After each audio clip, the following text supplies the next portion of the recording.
Hi friends, வாங்க lunch back பண்ணலாம். இன்றைக்கி எனக்கு லஞ்ச் இல்லை. நான் மார்னிங்கே சொன்ன மாதிரி பசங்களுக்கு மட்டும்தான் லஞ்சு. டிஃபனும் வந்து டைமே இல்லை செய்கிறதுக்கு. பசங்க வெஜிடபிள் ரைஸே சாப்பிட்டு கிளம்பிட்டாங்க. ஸோ அவங்களுக்கு பேக் பண்ணிக்கலாம். நானுமே எதுவுமே சாப்பிட்டேன். அப்புறம் அவங்க மட்டும் தோசை ஊற்றிக்கிட்டாங்க. இதுக்கு தொட்டுக்கிறதுக்கு முட்டை அதையுமே எடுத்து வச்சுக்கிறேன். இன்றைக்கி பசங்களுக்கு நான் கெட்டப் ரெடி பண்ணியிருக்கேன். சின்ன பாப்பாவுக்கு பின்னாடி ஆட் பண்ணுறேன், எப்படி இருக்குன்னு சொல்லுங்கள். அவங்களுக்கு அந்த முடி வைக்கிறதுக்குள்ளே போதும் ஆயிடுச்சு. ஆனால் ஒரு வழியாக வச்சுட்டேன். பெரிய பாப்பாவுக்கு வைக்க முடியல ஃபைனலாக. சின்னவளுக்கு மட்டும் வச்சு கொஞ்சம் ப்ரிப்பேர் பண்ணி அனுப்பியிருக்கேன். எப்படி இருக்குதுன்னு கமெண்ட் பண்ணுங்கள்.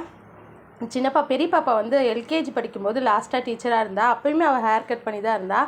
நான் அந்த ஃபோட்டோவும் உங்களுக்கு ஆட் பண்ணுறேன். அதுவும் எப்படி இருக்குன்னு சொல்லுங்கள். இன்றைக்கி வீடியோவில் தான் ஃப்ரெண்ட்ஸ். வீடியோ பிடிச்சிருந்தா லைக் பண்ணுங்கள். நம்ம சேனலை சப்ஸ்கிரைப்